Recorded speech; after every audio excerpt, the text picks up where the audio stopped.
Assalamualaikum semuanya. Apa kabar kalian?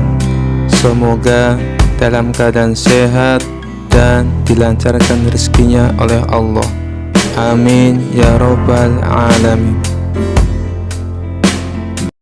Suatu hari Raja Harun al-Rasyid sedang berbincang dengan para penasehatnya. Mereka berbincang tentang kiamat dan bagaimana gambaran akhir dunia menurut kepercayaan masing-masing. Tiba-tiba Raja mendapat ide usil dan memanggil Abu Nawas. "Abu Nawas," panggil Raja. "Ya Baginda, ada perintah apa kali ini?" jawab Abu Nawas dengan nada waspada. Raja tersenyum licik. "Aku ingin kau melakukan sesuatu yang sangat penting dan unik. Lukislah kiamat untukku. Gambarkan bagaimana dunia ini akan hancur." Abu Nawas terkejut. "Melukis kiamat, Baginda? Itu tugas yang luar biasa sulit. Bagaimana aku bisa menggambarkan sesuatu yang belum pernah kulihat?"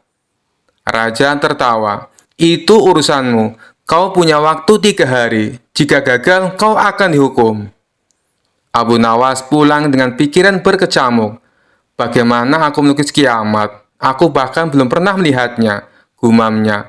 Tapi seperti biasa, Abu Nawas tidak mau menyerah begitu saja. Ia mengambil kanvas, kuas, dan cat. Sepanjang hari, ia hanya duduk termenung sambil menatap kanvas kosong. Pada hari kedua, Abu Nawas mulai mengerjakan lukisan kiamat. Ia mencoret-coret kanvas dengan sembarangan.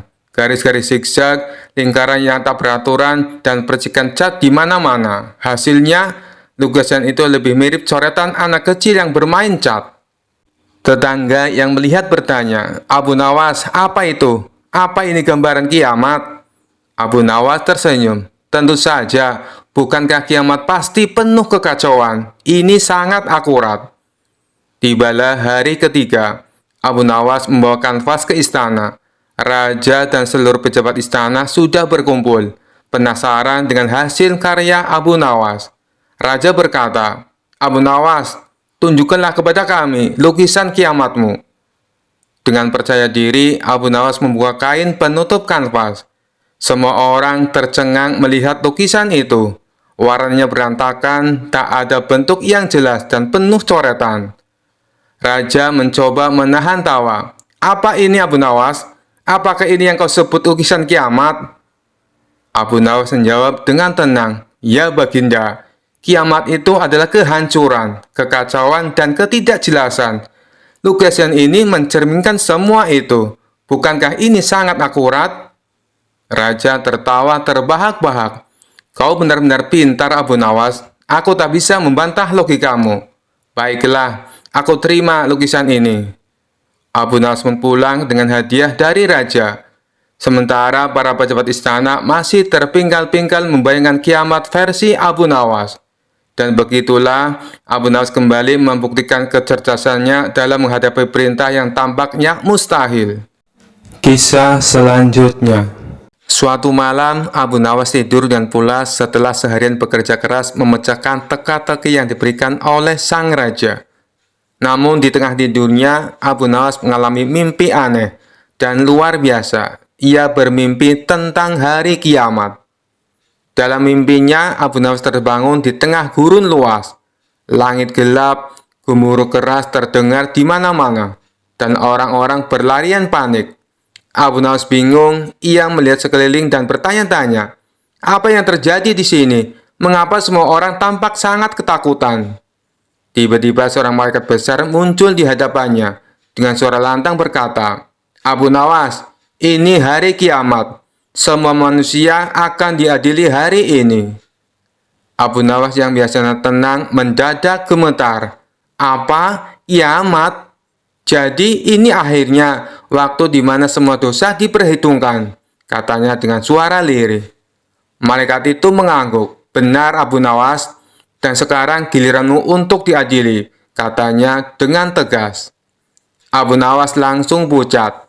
Dalam hatinya, ia tahu bahwa hidupnya penuh dengan akal-akal cerdik dan trik-trik kocak.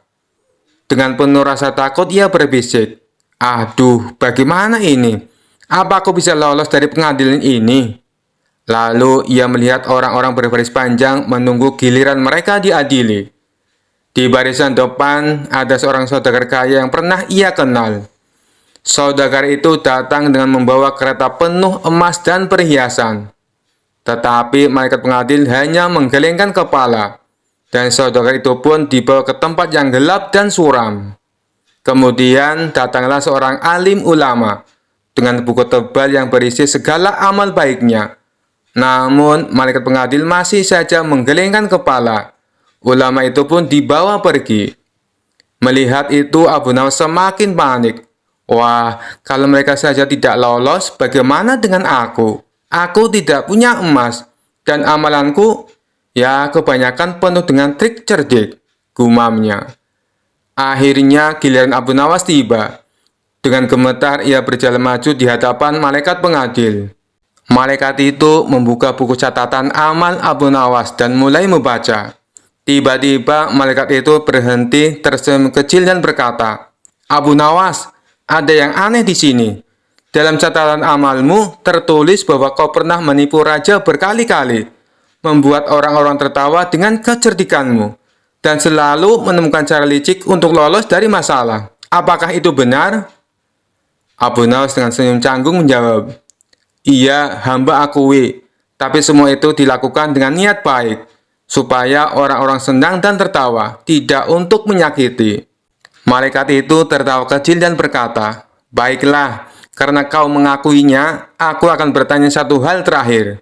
Apa yang akan kau lakukan jika kau diberi kesempatan untuk lolos dari pengadilan ini?" Abu Nawas berpikir cepat dan tiba-tiba ide cerdiknya muncul. Dengan penuh percaya diri, ia menjawab, "Hamba akan melakukan hal yang sama. Tapi kali ini hamba akan menipu nyamuk dan lalat-lalat yang nakal yang suka mengganggu manusia, bukan raja atau rakyatnya." Malaikat itu tertawa terbahak-bahak mendengar jawaban Abu Nawas yang begitu konyol. "Abu Nawas, kau memang selalu punya jawaban nyata terduga, tapi sayang, tak ada lagi nyamuk atau lalat di akhirat." Abu Nawas yang sudah mulai rileks menjawab dengan gaya santai, "Kalau begitu, mungkin hamba bisa membuka kursus kecerdikan di sini untuk membantu orang-orang menghadapi situasi sulit dengan cerdik." Malaikat itu tak bisa menahan tawa lagi. "Abu Nawas, meskipun ini hari pengadilan, kau berhasil membuat kami tertawa. Kau memang licik, tapi niatmu baik. Karena itu kami putuskan, kau lolos hari ini. Tapi ingat, jangan lagi menipu di akhirat." Abu Nawas tersenyum lebar dan membungkuk hormat. Terima kasih. Hamba janji akan hidup lebih cerdik lagi. Maksud hamba lebih baik lagi di sini."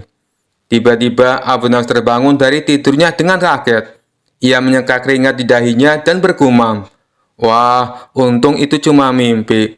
Kalau benar-benar hari kiamat tadi, aku pasti sudah kena masalah besar." Kisah selanjutnya. Suatu hari, raja sedang dalam suasana hati yang sangat aneh. Ia ingin menguji kecerdikan Abu Nawas sekali lagi dengan perintah yang mustahil. Sambil duduk di singgasananya, ia memanggil Abu Nawas dan berkata dengan wajah serius, "Abu Nawas, kali ini aku ingin kau melakukan tugas yang sangat spesial." Abu Nawas yang sudah terbiasa dengan perintah-perintah aneh dari raja, langsung tahu pasti akan ada sesuatu yang sulit kali ini. Tapi ia tetap tersenyum dan bertanya, "Apa perintah paduka kali ini?" Raja menatap Abu Nawas dengan tatapan tajam dan berkata, "Aku ingin kau mencari pohon yang bisa berbicara. Bawa pohon itu ke istana dan buktikan bahwa ia bisa berbicara." Abu Nawas terdiam sejenak, lalu tertawa kecil di dalam hati. Ia tahu bahwa tugas ini mustahil dilakukan. Namun, ia tidak ingin mengecewakan raja. Jadi, ia memutuskan untuk menerima tantangan ini dengan cara yang cerdik. "Baiklah, paduka," kata Abu Nawas sambil tersenyum. "Berikan aku waktu seminggu, dan aku akan mencari pohon yang bisa berbicara." Raja mengangguk setuju, meski dalam hati merasa yakin Abu Nawas tidak akan bisa menyelesaikan tugas ini. Selama seminggu, Abu Nawas berpikir keras mencari cara untuk menyelesaikan tugas tersebut. Ia berjalan-jalan di sekitar hutan, mengamati pohon-pohon, dan akhirnya mendapatkan ide cemerlang. Setelah seminggu, Abu Nawas kembali ke istana dengan wajah penuh percaya diri. Raja yang penasaran langsung bertanya, "Bagaimana Abu Nawas? Apakah kau menemukan pohon yang bisa berbicara?" Abu Nawas tersenyum dan menjawab, "Tentu saja Paduka, pohon itu ada di hutan dekat desa. Saya sudah berbicara dengannya, dan ia setuju untuk menjawab pertanyaan Paduka. Tapi pohon itu punya syarat." Raja tercengang dan bertanya, "Syarat? Apa syaratnya?" Abu Nawas menjelaskan, "Pohon itu tidak mau diganggu oleh banyak orang. Ia ingin Paduka datang sendirian tanpa ada pengawal. Hanya dengan begitu ia akan berbicara." Raja yang penasaran dengan keajaiban ini segera setuju. "Baik, aku akan pergi sendirian. Tunjukkan di mana pohon itu berada." Abu Nawas lalu membawa raja ke hutan, menuju sebuah pohon besar yang sangat tua. Pohon itu tampak kokoh dengan akar yang besar menjalar di sekelilingnya. Setelah sampai di depan pohon, Abu Nawas berkata, "Inilah pohon yang bisa bicara, Paduka. Silakan berbicara padanya, dan ia akan menjawab." Raja yang penasaran mendekati pohon itu dan mulai bertanya, "Wahai pohon, benarkah kau bisa berbicara?" Tentu saja pohon itu diam saja, tidak ada suara apapun. Raja mulai bingung, lalu menoleh ke Abu Nawas dan bertanya, "Mengapa pohon ini tidak berbicara?" Abu Nawas yang sudah siap dengan jawabannya tersenyum lebar dan menjawab, "Paduka, pohon ini sudah berbicara. Namun ia berbicara dengan caranya sendiri, bukan dengan kata-kata." Raja semakin bingung, "Apa maksudmu Abu Nawas?" Abu Nawas lalu menjelaskan, "Paduka, setiap pohon berbicara melalui gerakannya. Daunnya yang melambai ditiup angin, cabangnya yang bergoyang ketika disentuh, itu semua adalah bahasa mereka. Pohon ini tadi sudah menyapa Paduka dengan anggukan dahan dan hembusan angin. Bukankah itu tanda ia merespon kehadiran Paduka?" Raja berpikir sejenak, lalu melihat ke arah pohon yang memang melambai sedikit karena angin. Meskipun raja tahu bahwa pohon tidak berbicara seperti manusia, ia tidak bisa menyangkal kecerdikan Abu Nawas. "Abu Nawas, kau memang luar biasa," kata raja sambil tertawa. "Aku tidak menyangka kau bisa menemukan jawaban untuk tugas ini. Pohon ini memang tidak berbicara seperti manusia, tapi aku harus mengakui, kau benar, setiap makhluk punya cara sendiri untuk berbicara." Abu Nawas membungkuk hormat dan berkata, "Terima kasih Paduka. Pohon ini memang luar biasa, seperti halnya setiap ciptaan di alam.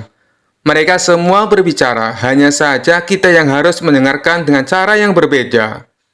Raja puas dengan jawaban itu, dan sejak itu ia tidak pernah lagi meragukan kecerdikan Abu Nawas. Meskipun perintah-perintah ia berikan selalu di luar akal sehat. Dan tentu saja orang-orang di istana kembali tertawa, karena Abu Nawas lagi-lagi berhasil mengatasi tantangan yang mustahil dengan cara yang kocak dan cerdas. Kisah selanjutnya.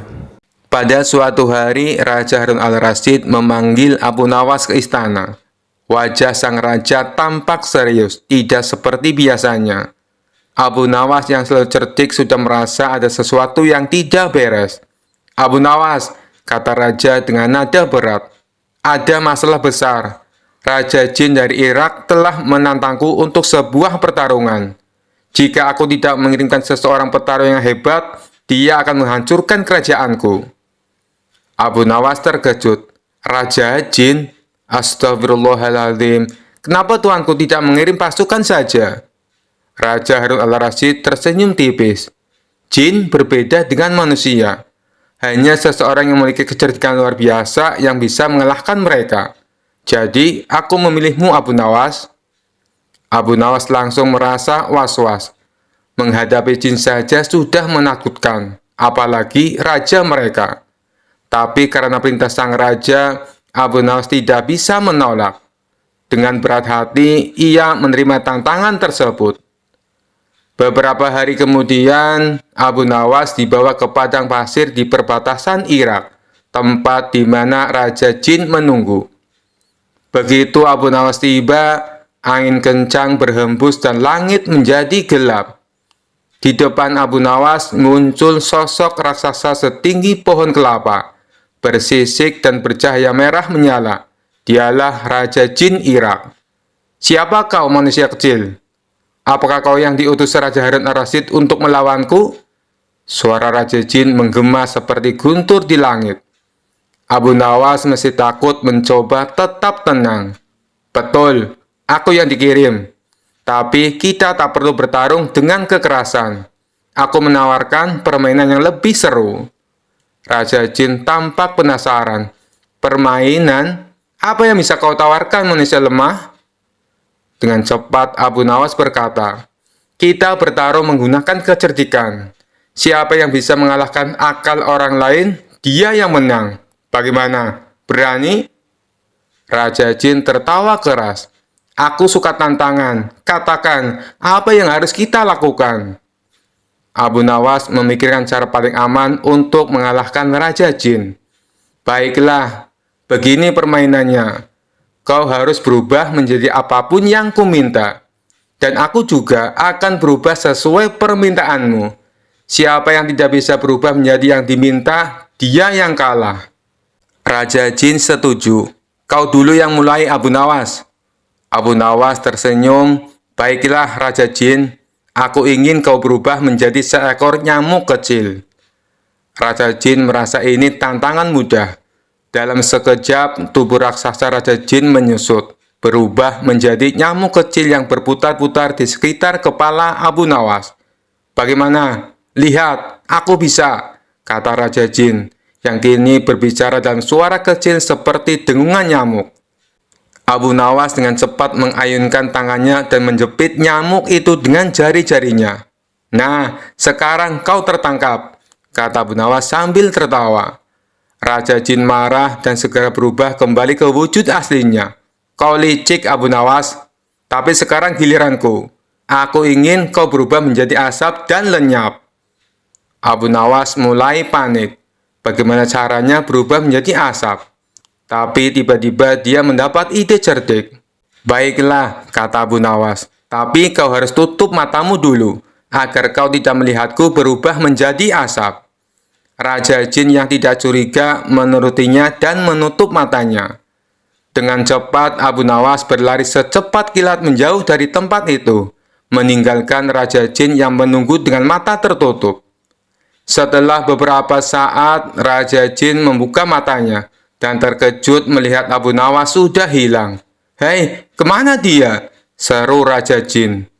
Dari kejauhan Abu Nawas berteriak, aku sudah berubah menjadi asap dan lenyap, wahai Raja Jin. Raja Jin terperanjat. Apa? Bagaimana mungkin? Kau benar-benar cerdik, Abu Nawas. Aku mengakui kekalahanku. Akhirnya Raja Jin mundur dan tidak pernah lagi menantang Raja Harun al-Rasyid. Sementara itu, Abu Nawas kembali ke istana dengan kemenangan yang gemilang. Bukan dengan kekuatan, tapi dengan kecerdikannya yang luar biasa. Kisah selanjutnya. Kala itu kota Baghdad mendadak gempar oleh kehadiran orang asing. Persoalannya bukan pada orangnya, melainkan orang asing tersebut tidak mempercayai adanya Tuhan. Bukan hanya itu saja, ia juga menantang orang-orang muslim berdebat mengenai adanya Tuhan. Kabar ini pun sampai ke telinga Baginda Raja. Karena dianggap bikin resah masyarakat, orang asing ini lalu dipanggil ke istana. Apa tujuanmu membuat onar di negeri kami? Tanya Baginda Raja. Orang asing ini menjawab, untuk apa mengaku bertuhan kalau tidak bisa menjawab pertanyaanku? Kemudian Baginda Raja bertanya kembali, apakah kamu tidak percaya adanya Tuhan? Dengan tegas orang asing itu menjawab, tentu saja saya tidak percaya adanya Tuhan, dan saya juga tidak percaya adanya akhirat. Mendengar itu Baginda Raja sempat terkejut. Tapi saya dan rakyatku percaya adanya Tuhan. Berarti keyakinan kita berbeda. Jadi jangan ganggu rakyatku, tegas Baginda Raja.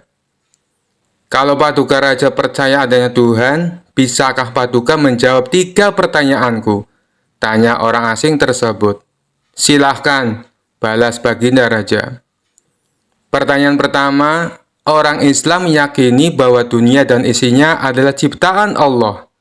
Lalu, siapakah yang menciptakan Allah? Bukankah sesuatu yang ada pasti ada penciptanya? Pertanyaan yang kedua, katanya di dalam surga manusia tidak akan berak ataupun kencing. Sedangkan mereka makan dan minum setiap hari. Bagaimana mungkin ini bisa terjadi? Padahal segala sesuatu akan dimasukkan pasti akan keluar. Entah itu dengan bentuk yang lain. Dan pertanyaan ketiga, orang Islam yakini kalau setan terbuat dari api. Tapi katanya setan akan disiksa dengan api neraka. Mana mungkin api bisa menyakiti api? Mendengar pertanyaan orang asing itu, baginda raja hanya terdiam. Bisa saja ia menjawab berdasarkan hadis dan Al-Quran. Tapi karena yang dihadapi adalah orang yang tidak percaya Tuhan, maka dijawabnya harus dengan logika. Kemudian salah satu menterinya membisikkan kepada baginda raja, "Paduka, kalau soal beginian, serahkan saja pada Abu Nawas. Dia pasti bisa mematahkan argumen orang itu." Baginda raja menyetujui usulan menterinya. Maka dipanggillah Abu Nawas ke istana. Singkat cerita, Abu Nawas pun datang menghadap baginda raja. Ia lalu dipersilakan duduk di sampingnya. "Ada apa, Paduka? Kenapa tiba-tiba memanggil hamba?" tanya Abu Nawas. "Begini Abu Nawas, orang asing ini tidak percaya adanya Tuhan. Dan dia mengajukan 3 pertanyaan, tapi jawabannya harus masuk akal," ujar baginda raja. Sekilas Abu Nawas menatap orang asing tersebut. "Oh, ini orangnya yang bikin gempar kota Baghdad," pikir Abu Nawas. Abu Nawas lalu menghampiri orang asing itu dan duduk tepat di hadapannya. "Silakan, apa yang ingin kau tanyakan?" ujar Abu Nawas dengan penuh percaya diri. Orang asing tersebut memulai pertanyaannya.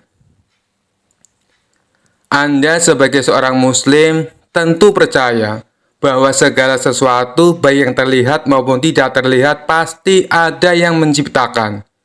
"Ya, tentu saja. Saya percaya," jawab Abu Nawas. "Sekarang saya mau bertanya, siapakah yang menciptakan alam semesta dan seisinya?" tanya orang asing tersebut. "Yang menciptakan alam semesta dan seisinya adalah Allah, Tuhan saya," jawab Abu Nawas.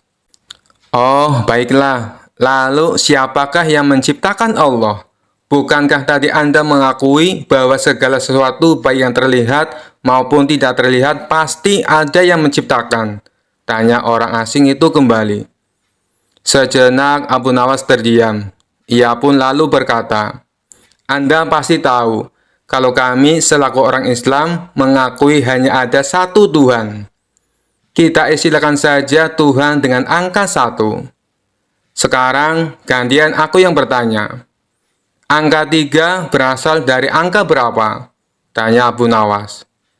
"Angka 3 berasal dari angka 2 ditambah 1, jawab orang tersebut. "Tepat sekali. Kalau angka 2 berasal dari angka berapa?" tanya Abu Nawas kembali. "Angka 2 berasal dari angka 1 ditambah 1, jawab orang asing itu. "Benar sekali. Sekarang, kalau angka 1 itu sendiri berasal dari angka berapa?" tanya Abu Nawas. Orang asing itu kaget dengan pertanyaan tersebut.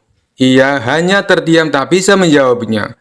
Kemudian Abu Nawas berkata kembali, "Pada intinya semua angka pasti ada awalnya. Entah itu angka 5, angka 4, ataupun angka 10. Dan angka-angka tersebut diibaratkan alam semesta ciptaan Allah.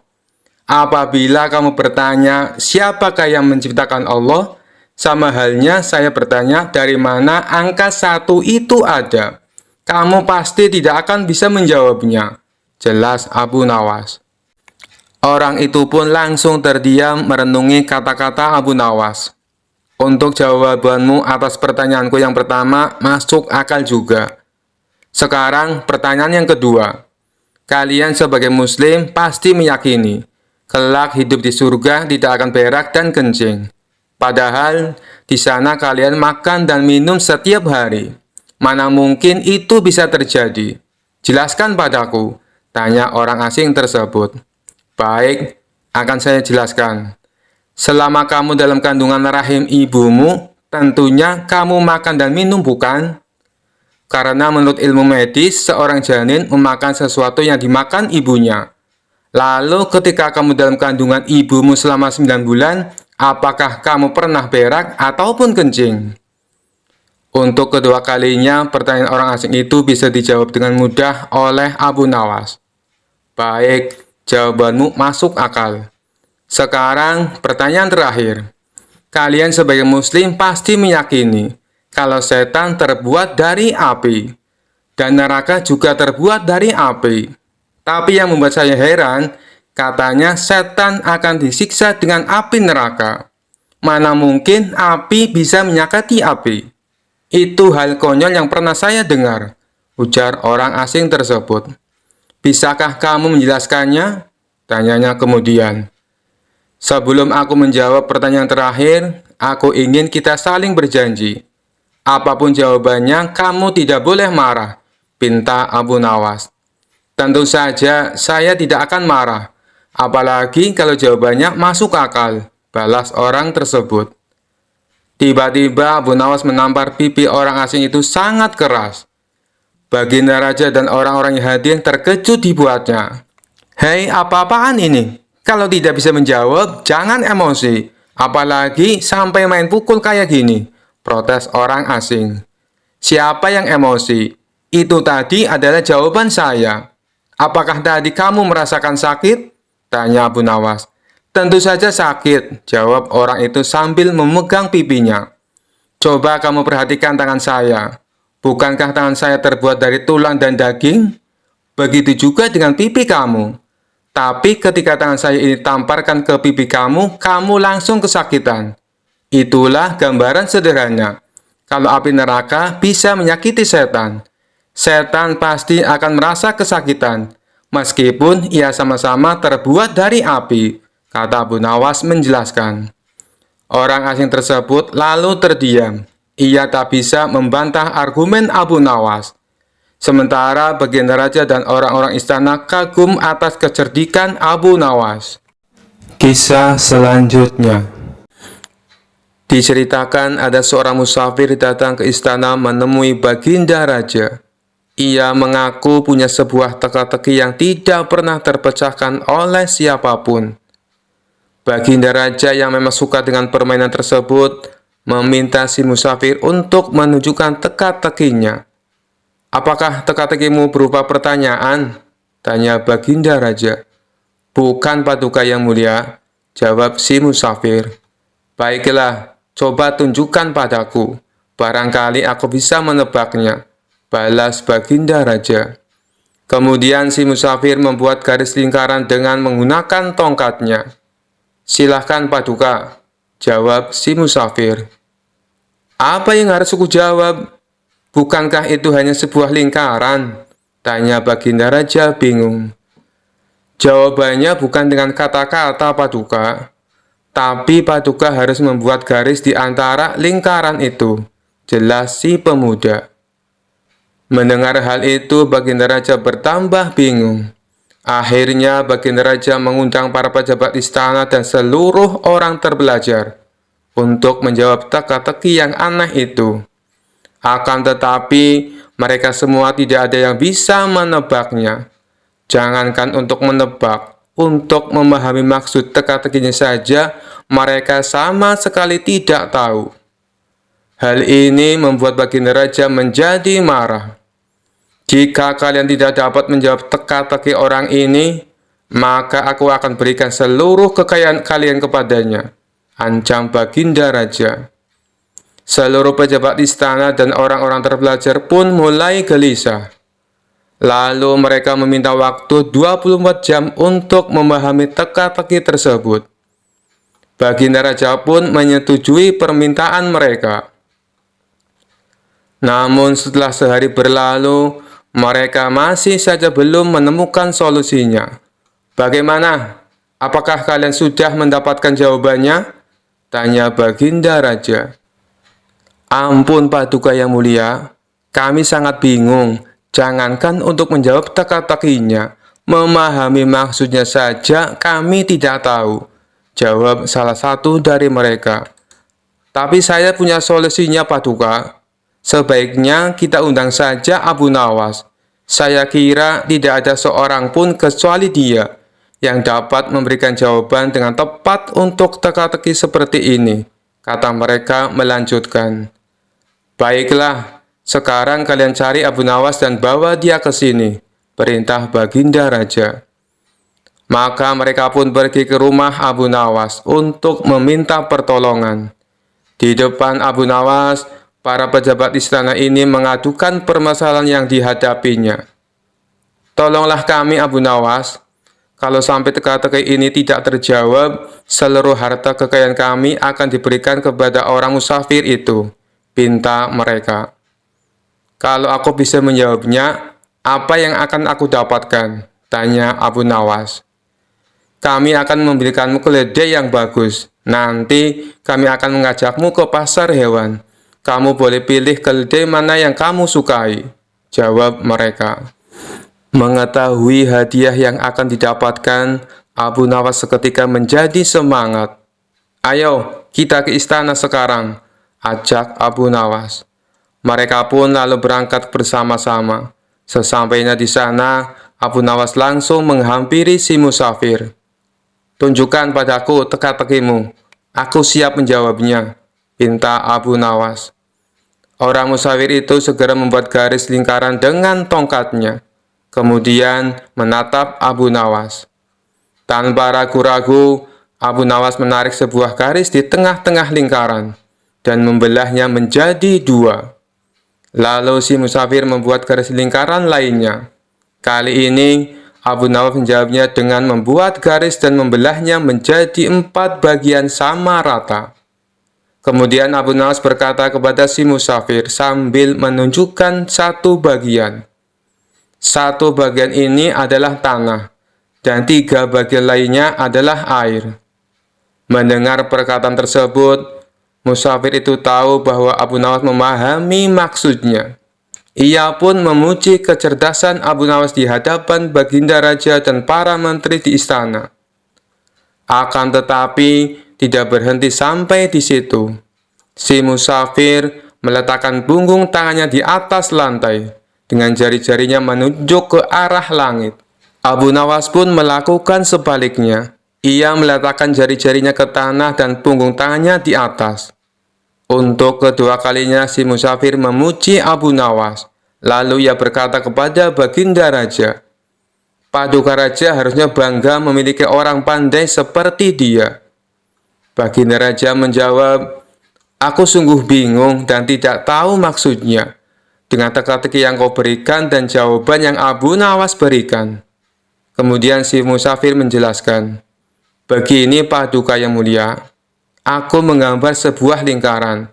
Maksudku adalah menunjukkan bahwa bumi adalah bulat.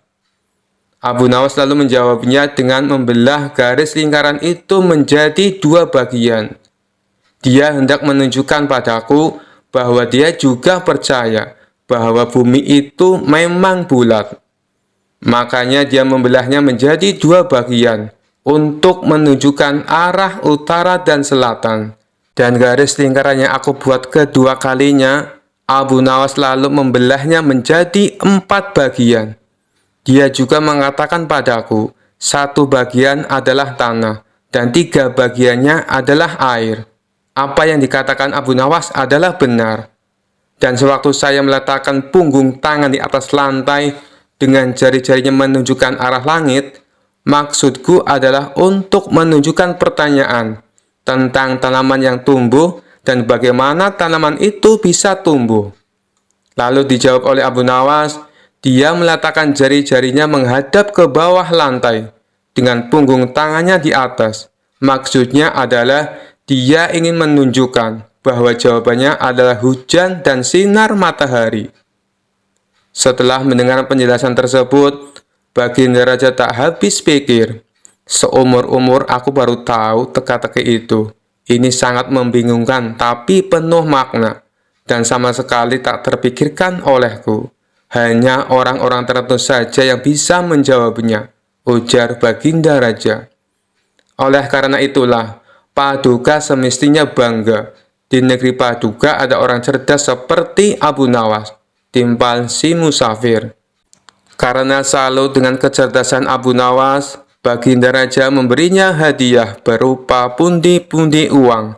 Sementara para pejabat istana yang terselamatkan oleh Abu Nawas mengucapkan terima kasih dan membelikannya seekor keledai.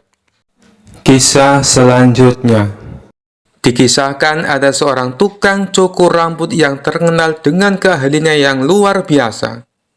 Konon katanya, apabila cukur rambut di tempat itu yang tadinya berwajah jelek, seketika akan menjadi tampan. Kabar ini pun membuat masyarakat Baghdad menjadi gempar. Ada yang percaya, ada pula yang tidak. Sementara Abu Nawas yang awalnya tidak memperdulikan kabar tersebut, akhirnya dibuat penasaran juga.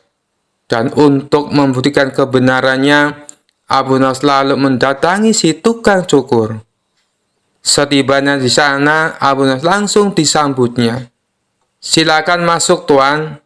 Tuan pasti ingin potong rambut," kata si tukang cukur menyambutnya. "Iya, saya dengar kau adalah tukang cukur yang luar biasa. Saya ingin potong rambut supaya kelihatan lebih muda," ujar Abu Nawas. "Baik, Tuan. Anda telah datang di tempat yang tepat," timpal si tukang cukur. Setelah si tukang cukur selesai melakukan tugasnya, lalu ia mempersilahkan Abu Nawas untuk berkaca di cermin yang sudah disediakan. Namun Abu Nawas tak melihat perubahan pada dirinya. "Penampilanku masih terlihat sama. Katanya kalau cukur di sini bisa kembali muda. Hanya rambutku yang kini jadi pendek. Tapi muka saya masih terlihat tua," protes Abu Nawas. "Maaf, Tuan. Saya hanya bisa memotong rambut, bukan memotong usia Tuan," jawab si tukang cukur. "Iya, tapi kan setidaknya biar kelihatan tampan," balas Abu Nawas. "Coba Tuan bayangkan, saat usia Tuan masih muda dengan rambut seperti ini, bukankah Tuan akan kelihatan tampan?" ujar si tukang cukur. Mendengar alasan tersebut, Abu Nawas pun hanya tersenyum. "Benar juga apa yang kau katakan," ucap Abu Nawas, dan pergi meninggalkan tukang cukur. Kisah selanjutnya. Pada suatu siang di sebuah masjid pinggir kota Baghdad, ada seorang pria bernama Abdul Qasim yang sedang beristirahat sejenak. Lalu ia terpana dengan gerak-gerik seorang pria yang sedang khusyuk berzikir sambil bersila. Pria itu bernama Abu Nawas. Kenapa ia sangat khusyuk? Jangan-jangan dalam pejaman matanya ia sedang melihat Allah, gumam Abdul Qasim dalam hati. Merasa cemburu karena mengira Abu Nawas dapat melihat Allah, Abdul Qasim pun mengusik pria tersebut. Ia duduk bersila tak jauh dari pria itu dan menunggu waktu yang tepat untuk menyapanya. Hampir setengah jam Abdul Qasim duduk menanti. Akhirnya Abu Nawas membuka mata dan menoleh pada Abdul Qasim yang tengah memandanginya dengan penuh kekaguman. "Ada apa gerangan? Kenapa kau memandangiku dengan begitu tajam?" ucap Abu Nawas. "Begini Tuan, saya perhatikan dari tadi, Tuan tampak khusyuk saat berzikir sambil memejamkan mata. Apakah itu artinya Tuan melihat Allah?" tanya Abdul Qasim. "Allah tidak dapat dilihat, tapi kehadirannya bisa dirasakan," jelas pria itu. "Bagaimana bisa merasakan kehadiran Allah? Apakah ia sekarang ada di sini?" Kenapa saya tidak bisa merasakan kehadirannya? Tanya Abdul Qasim. Sebelum kamu dapat merasakan kehadiran Allah, kamu harus menemukannya terlebih dahulu, jawab Abu Nawas. Abdul Qasim tersenyum girang. Sebenarnya sudah lama ia mengembara mencari Tuhan, namun ia tak pernah menemukannya. Setelah bertemu Abu Nawas, ia merasa benar-benar lega dan gembira. Terasa seperti menemukan kunci yang hilang. Lantas, di mana dan bagaimana saya bisa menemukan Tuhan yang selama ini aku cari-cari, Tuan? Tanya Abdul Qasim. Abu Nawas tersenyum. Lalu ia menyuruh Abdul Qasim untuk sholat 2 rakaat. Jika sudah selesai, ia meminta Abdul Qasim untuk menceritakan apa yang dirasakannya. Setelah mendengarkan perintah tersebut, Abdul Qasim lalu menjalankan sholat 2 rakaat. Setelah itu, ia mengatakan apa yang dirasakannya kepada Abu Nawas. Tuan, terus terang saja, selama sholat 2 rakaat, aku lebih banyak melamun, jawab Abdul Qasim. Sebenarnya saya melafalkan semua bacaan sholat, tapi pikiran saya melayang kemana-mana. Saya juga memikirkan saat Tuan sedang berzikir. Saya merasa cemburu, kenapa Tuan bisa sangat khusus saat berzikir, sedangkan saya merasa sangat hampa, jelas Abdul Qasim. Abu Nawas kembali tersenyum, kemudian ia membuat kesepakatan agar keduanya bertemu lagi di distrik Qomti untuk mengembara mencari Tuhan. Tentu saja Abdul Qasim menerima kesepakatan itu. Ia justru merasa bersemangat. 2 hari kemudian, Abu Nawas tiba di Qomti dengan beragam perlengkapan untuk perjalanan jarak jauh. Dirinya punya tekad untuk tak akan pulang dari perjalanan sebelum temannya Abdul Qasim menemukan Allah. Tak lama kemudian, datanglah Abdul Qasim dengan beragam perlengkapan pula. Mereka lalu melakukan perjalanan dengan mengendarai unta menuju pusat kota Baghdad. Kita akan berjalan ke pusat kota Baghdad. Di sana penuh keramaian, sehingga Allah pasti ada untuk mengatur peran-peran dari kehidupan manusia dan rezeki setiap orang.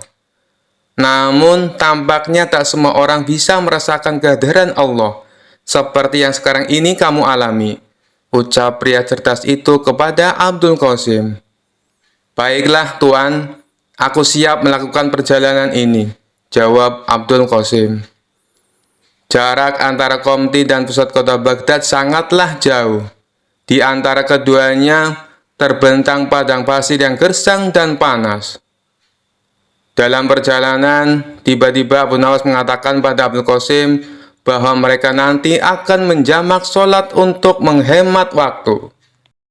Temanku Abdul Qasim, untuk menghemat waktu, bagaimana kalau kita nanti melakukan sholat jamak takhir?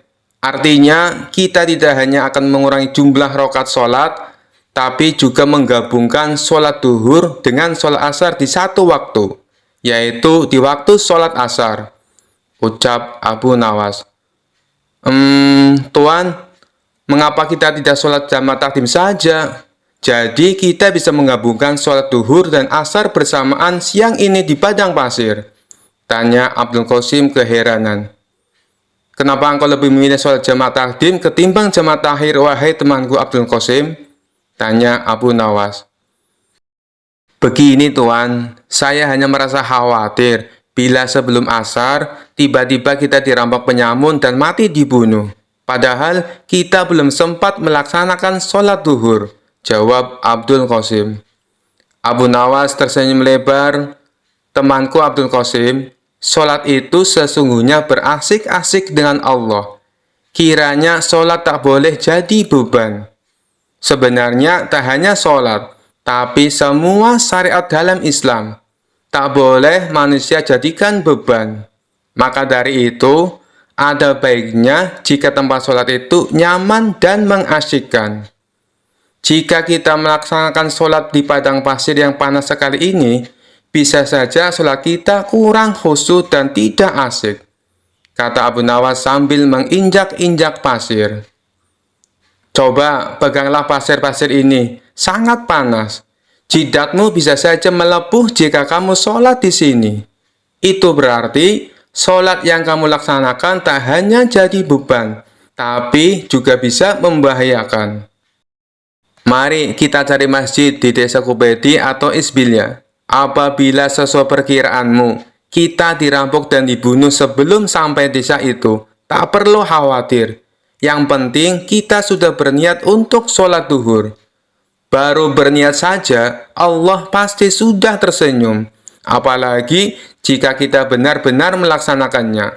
Imbuh Abu Nawas. Baiklah Tuan, saya paham sekarang, ucap Abdul Qasim sambil menganggukkan kepalanya. Setelah perbincangan tersebut, mereka lalu melanjutkan perjalanan. Tak lama kemudian, sampailah mereka di masjid di desa Isbilya. Mereka lalu bertemu dengan serombongan musafir yang berhenti di masjid dengan mengendarai unta mereka.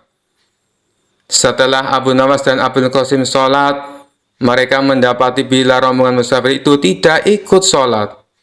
Karena penasaran, Abdul Qasim pun bertanya pada salah satu rombongan. Mohon maaf Tuan, saya hendak bertanya, kenapa engkau sudah sampai masjid tapi tidak melaksanakan sholat? Tanya Abdul Qasim. Oh, kami sebenarnya sudah melaksanakan sholat jamaah takdim di desa kami. Jadi, kami tak punya kewajiban lagi untuk sholat asar. Jawab salah satu rombongan itu. Lantas, mengapa kalian berhenti di masjid jika memang tak lagi punya kewajiban untuk sholat asar? Tanya Abdul Qasim penasaran. Oh, itu karena beberapa ekor unta kami tampak kelelahan. Jadi, kami berhenti sejenak untuk membiarkan mereka beristirahat di taman masjid ini.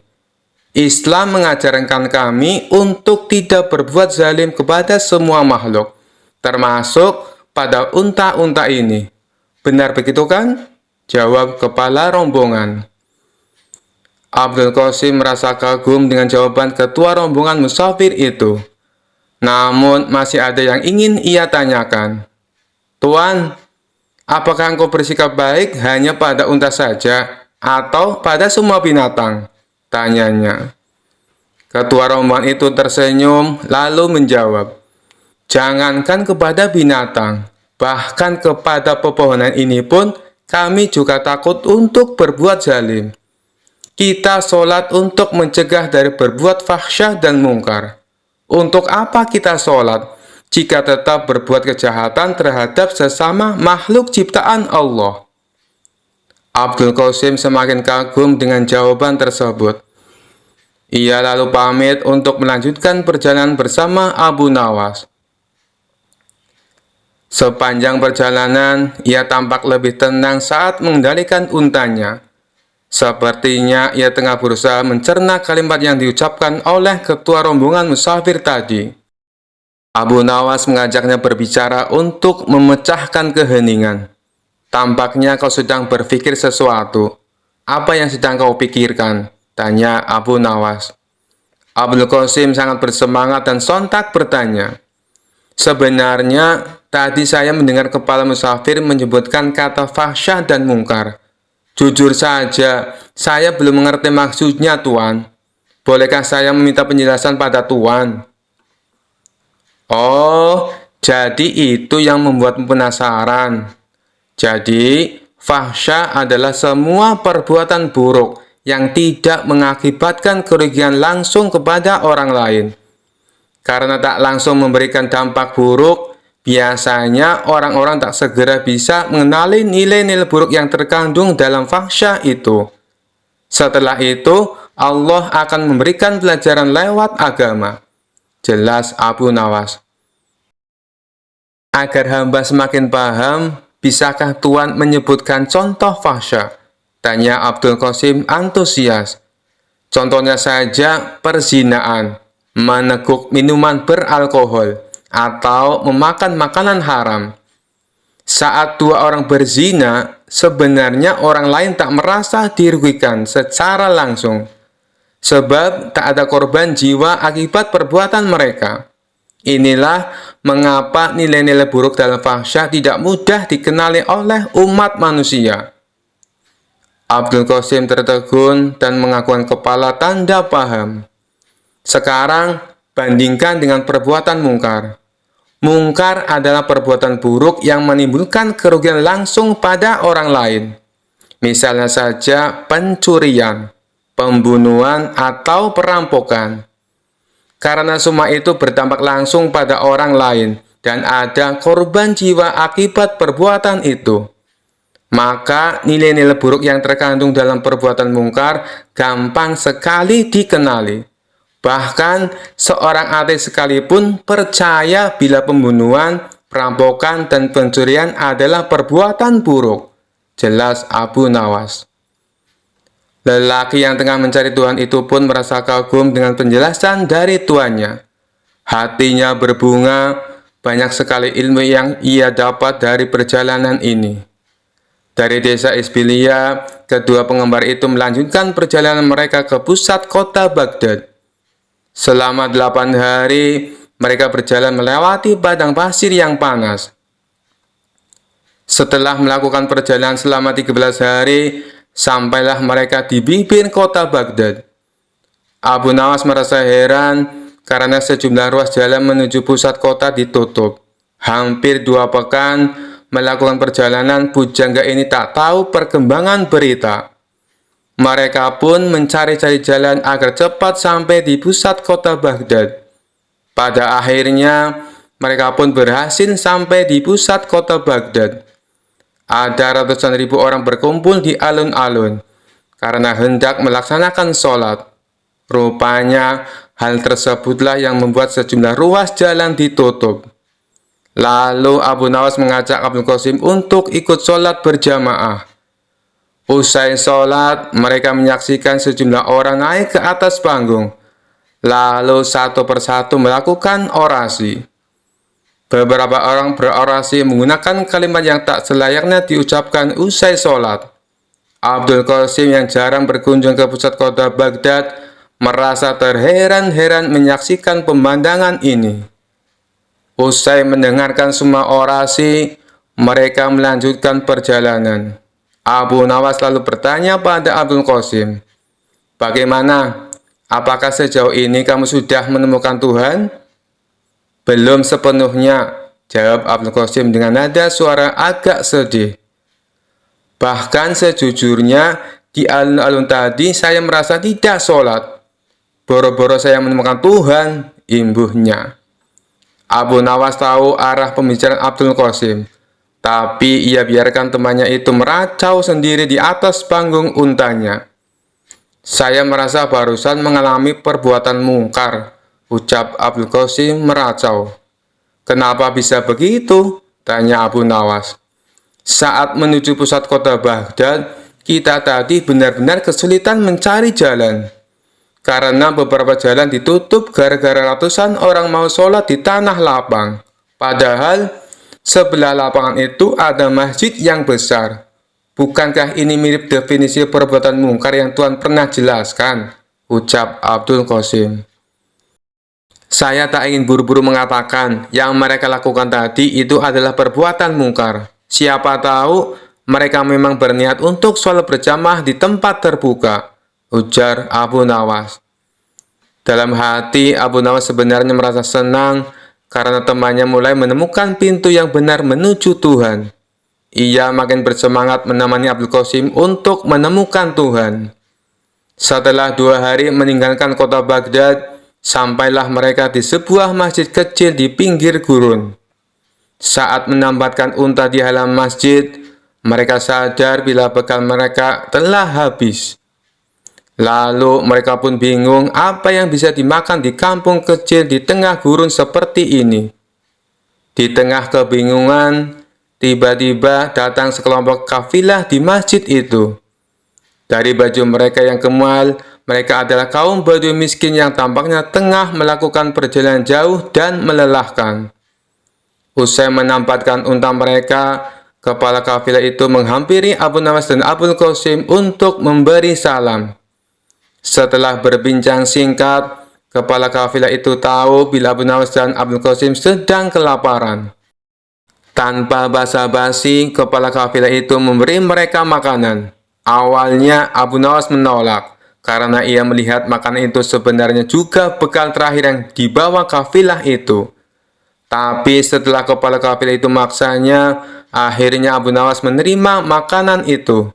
Tanpa sadar, ia meneteskan air mata karena merasa terharu.